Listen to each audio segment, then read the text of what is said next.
இனி காலம் செல்லாது. இன்று நீ மரித்தால் எங்கே போவாய்? பரலோகமா நரகமா? சிந்தியுங்கள். உண்மையான தேவன் யார்? பொய்யான தெய்வம் எது? ஒரு சிற்பியோ அல்லது சிலைகள் செய்கிறவர்களோ அவர் ஒரு பொருளை வைத்தோ அல்லது ஒரு பெரிய கல்லை கொண்டோ அழகான ஒரு சிலை செய்வார்கள்.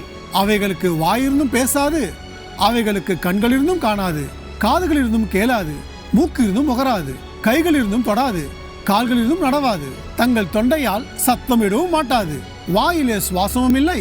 அதை செய்கிறவர்களும் அவைகளை நம்புகிறவர்கள் யாவரும் அவைகளைப் போல் இருக்கிறார்கள். இன்று நீங்கள் அதை வணங்கி கொண்டிருக்கிறீர்கள் என்றால் நீங்கள் எப்படி இருப்பீர்கள் என்று சிந்தியுங்கள்.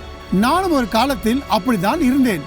உண்மையான தேவன் யார் என்று அறிந்து கொண்டேன். தெய்வம் என்றால் பேசுகிற தெய்வமாக இருக்க வேண்டும், ஜீவன் கொடுக்கும் தெய்வமாக இருக்க வேண்டும், தவிர ஜீவனை எடுப்பதாக அல்ல. ஆம், உண்மையான தெய்வம் ஒருவர் இருக்கிறார். அவர்தான் இயேசு கிறிஸ்து. அவர் நேற்றும் இன்றும் என்றும் மாறாதவர். நானே வழியும் சத்தியமும் ஜீவனுமாய் இருக்கிறேன் என்றவர். அவரால் மட்டும்தான் நம்மை பரலோகம் கொண்டு போக முடியும். வேறு எந்த கல்லோ மரமோ சிலைகளோ கொண்டு போக முடியாது. அவர் ஒருவரே தேவன். அவர்தான் கர்த்தராகிய இயேசு கிறிஸ்து. இன்று நீ மரித்தால் எங்கே போவாய்? பரலோகமா நரகமா? சிந்தியுங்கள். கர்த்தர் தாமே உங்களை வழி நடத்துவாராக.